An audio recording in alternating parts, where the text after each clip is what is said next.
आज हम लोग वेस्ट बंगाल बोर्ड के क्लास 7 के एक हिंदी कविता मीराबाई के पद इसको पढ़ने वाले हैं।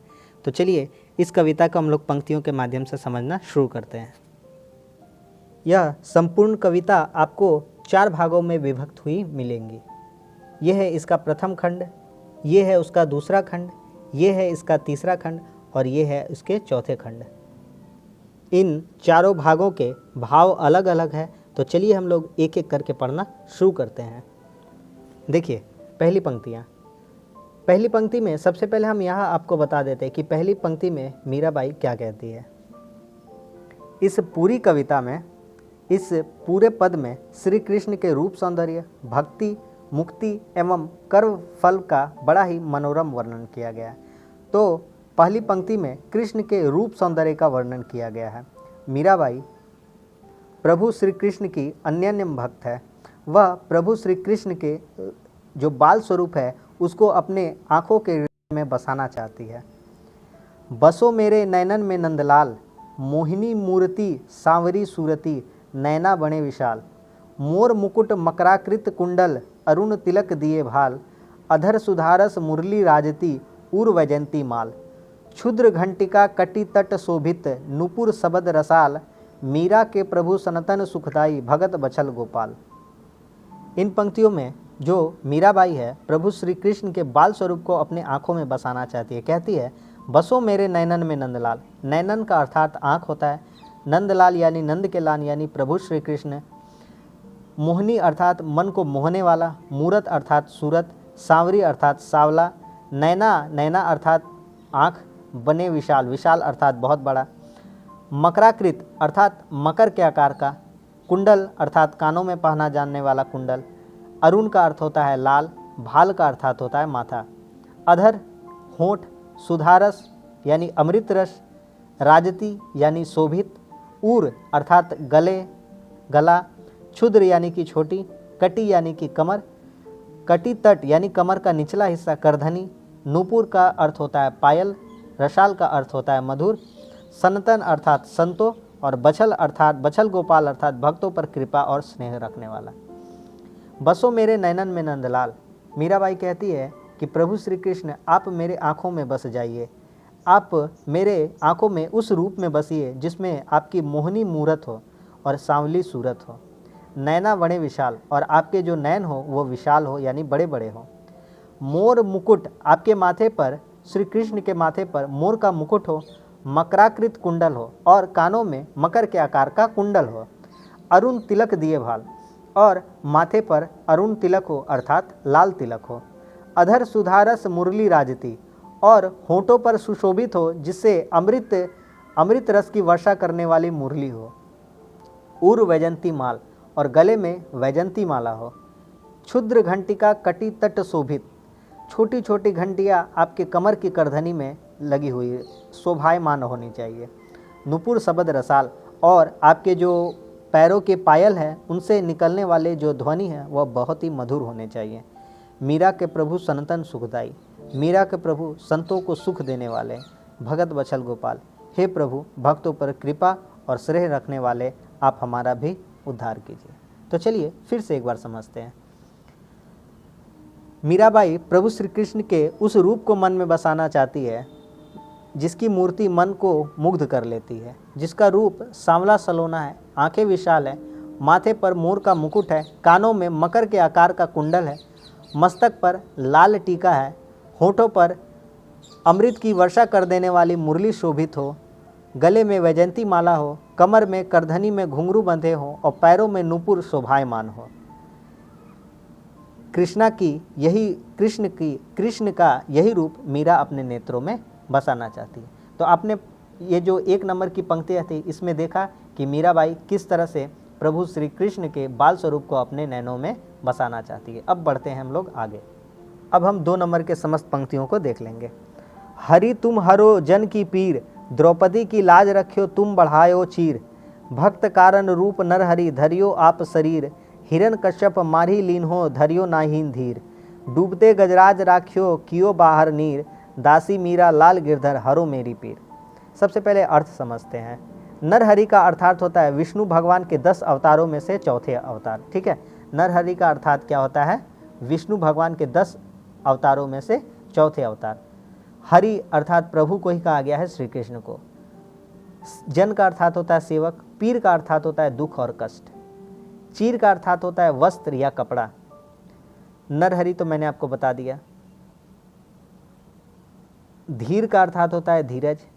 गजराज का अर्थात होता है हाथियों के राजा। नीर का अर्थात होता है जल। चलिए अब इन पंक्तियों को हम समझते हैं। हरि तुम हरो जन की पीर।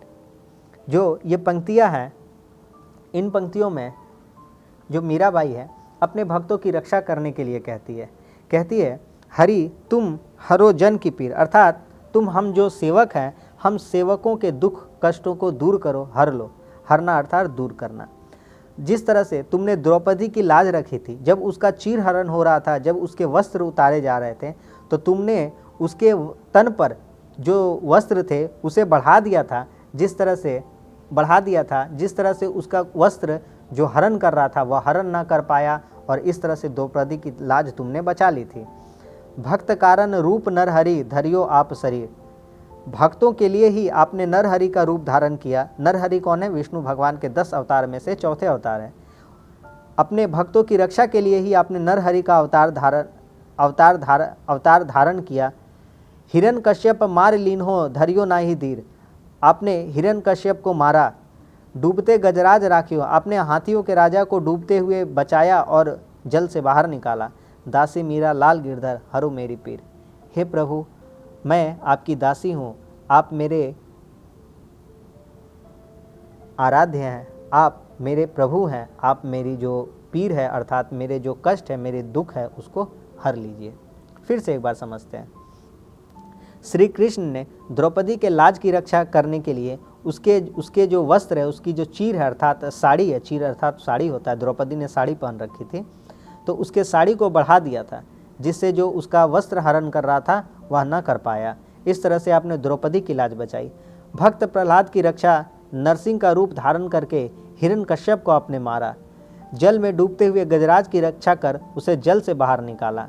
उसी तरह से मैं भी आपकी दासी हूँ। मीराबाई प्रभु श्री कृष्ण की दासी है और उनसे कहती है कि हरो मेरी पीर, आप मेरे पीर को दुख को हर लीजिए।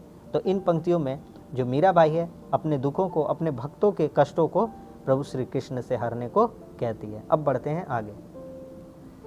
3 नंबर की पंक्तियों में हम पढ़ेंगे कि गोकुल के प्रभात का वर्णन हुआ है और किस प्रकार माता यशोदा प्रभु श्री कृष्ण को उठा रही हैं, जगा रही हैं प्रातः के समय। इसी का दृश्य हमें देखने को मिलता है, जो कि मीराबाई ने बहुत ही सुंदर भाव से प्रस्तुत किया है हमारे सामने।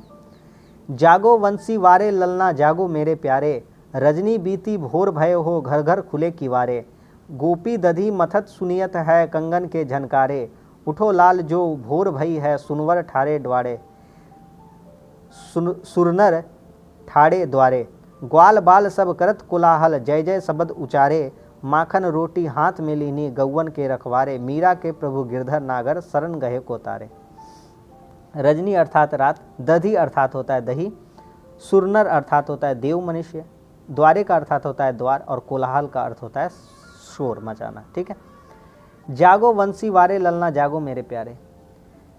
माता यशोदा प्रभु श्री कृष्ण को उठा रही है और कहती हैं कि हे वंशी धारण करने वाले मेरे ललना जागो मेरे प्यारे उठ जाओ, भोर भई है। रजनी बीती भोर भय हो, रात बीत चुकी है और प्रातः का समय आ गया है, भोर हो गई है। घर घर खुले किवारे, प्रातः का समय हो गया है और घर घर के जो दरवाजे हैं वो खुल चुके हैं। गोपी दधी मतत सुनियत है, गोपिया दही मथ रही है कंगन के झनकारे। गोपी दधी मथत सुनियत है कंगन के झनकारे। गोपिया दही मथ रही है और उनके दही मथने से वे जो हाथों से दही मथ रही हैं तो उनके हाथों में जो पहने कंगन है वे भी झनकारे मार रहे हैं, अर्थात उनकी ध्वनि सुनाई दे रही है। जब गोपिया दही मथ रही है हाथों से तो उन्होंने हाथों में जो कंगन पहन रखा है वो भी आवाज़ कर रही है, उसकी झनकार सुनाई दे रही है। उठो लाल जो भोर भई है सुरनर ठाड़े द्वारे। उठो लाल, भोर भई है और देव मनुष्य हमारे द्वार पर खड़े हैं। ग्वाल बाल सब करत कोलाहल जय जय शब्द उचारे। तुम्हारे जो सखा संबंधी है, सखा मित्र हैं, वे भी आ चुके हैं। ग्वाल बाल सब करत कोलाहल, वे लोग शोर मचा रहे हैं, जय जय शब्द उचारे और जय जय का उच्चारण कर रहे हैं। माखन रोटी हाथ में लीनी गौवन के रखवारे। तुम्हें तो माखन रोटी अत्यधिक प्रिय है, उठो मेरे ललना और हाथों में माखन रोटी लो और गौवन के रखवारे और गायों को चराने जाओ, क्योंकि तुम तो गौवन के रखवारे हो। मीरा के प्रभु गिरधर नागर शरण गए को तारे।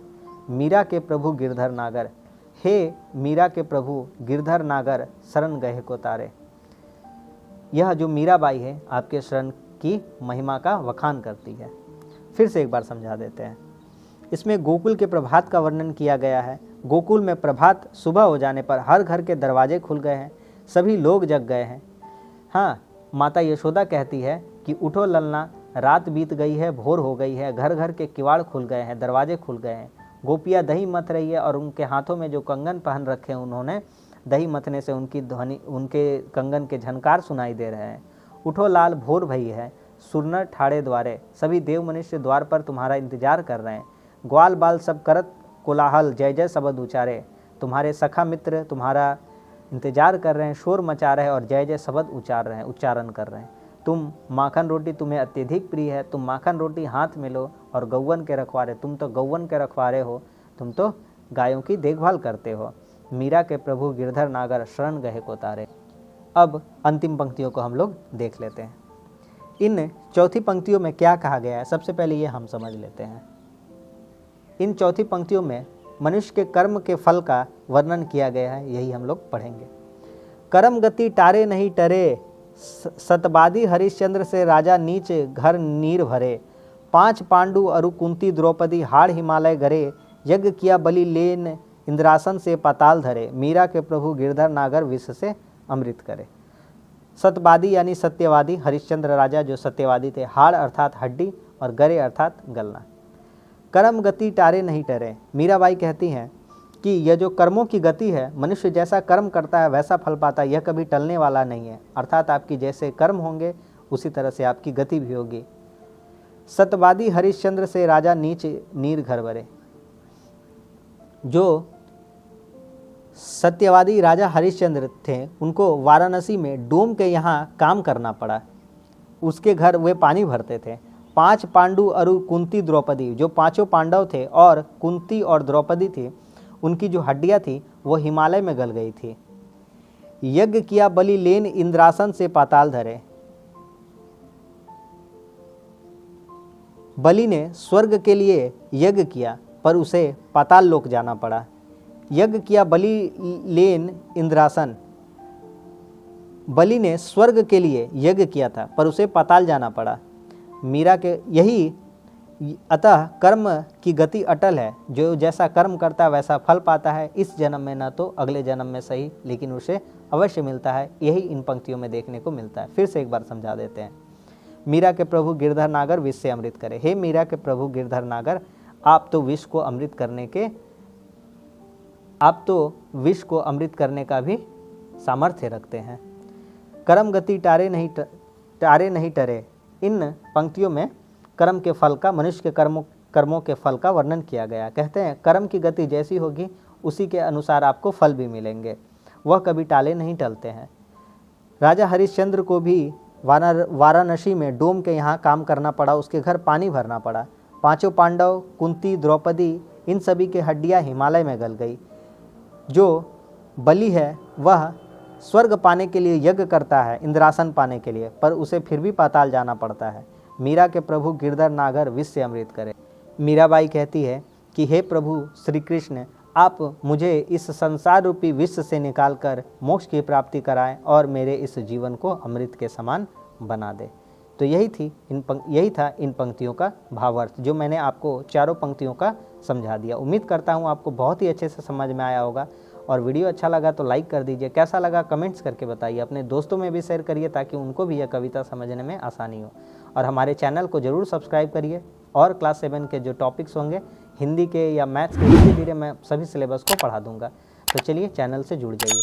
चलिए मिलते हैं अब अगले क्लास में, तब तक के लिए धन्यवाद। जय हिंद।